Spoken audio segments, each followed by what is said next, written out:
Good. Good afternoon, everyone. First of all, I would like to say that I'm here to testify to you in opposition to any proposal to reduce the financial eligibility guidelines for the Ryan White programs from 400 to anything lower. The state must keep everyone currently on ADAP in its program, as it saves lives and is the most cost-efficient way to do it. Okay, that's the official language that I had to use, and I wrote something here for myself. And I would like to thank Anthony for also saying that. There's a lot of numbers thrown out here and a lot of titles, and I don't have any of that. This is just what I wrote this morning while I was laying in bed. It says, my name is William Cuddequest, and I'm a Master Sergeant in the United States Air Force, retired. As I stand here in front of you today, I am perplexed about why we are even here today. Why is it necessary for this whole procedure to even take place? We, all Americans, have been faced with difficult situations in our lives for which sacrifices have had to be made.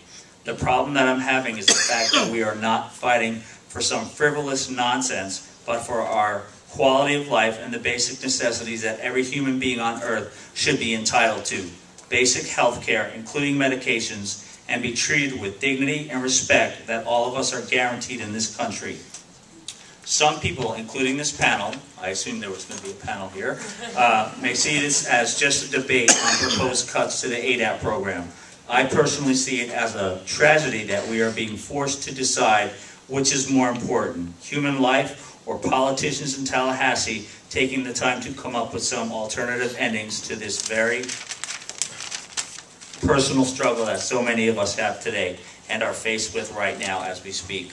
I am outraged that people, both men and women, gay and straight, black, white, Latino, or Asian, have to even imagine life without the drugs that have been specifically developed to help manage this life-threatening virus that has been taking over all aspects of millions of people's lives, may soon not be available to them. By the way, I am one of these people.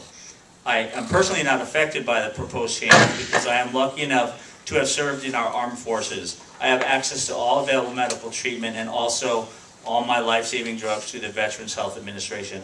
I am, however, affected by this current health crisis as a person who is involved in volunteering and helping facilitate programs that are geared towards helping people dealing with the devastating diagnosis of being HIV positive. I personally believe that the people who will be making these life-saving decisions will do one important thing prior to making these changes. Ask themselves this question: what if it was my son or daughter, parents or friend who were facing the devastation of life without their medications that were so painstakingly invented to help better their lives? I have seen a lot of suffering and death in the last 25 years, and I'm still absolutely stunned and outraged to be standing here having to make this plea to all of you. We all deserve life and the ability to live our life with the drugs that are necessary to even just make our lives bearable. I am ashamed to be a resident of the state of Florida today. I will end this by stating emphatically that I oppose the proposed cuts and changes to our system, because whether you want to admit it or not, these changes will, without a doubt, lead to the death of some, if not many, of my brothers and sisters. Thank you.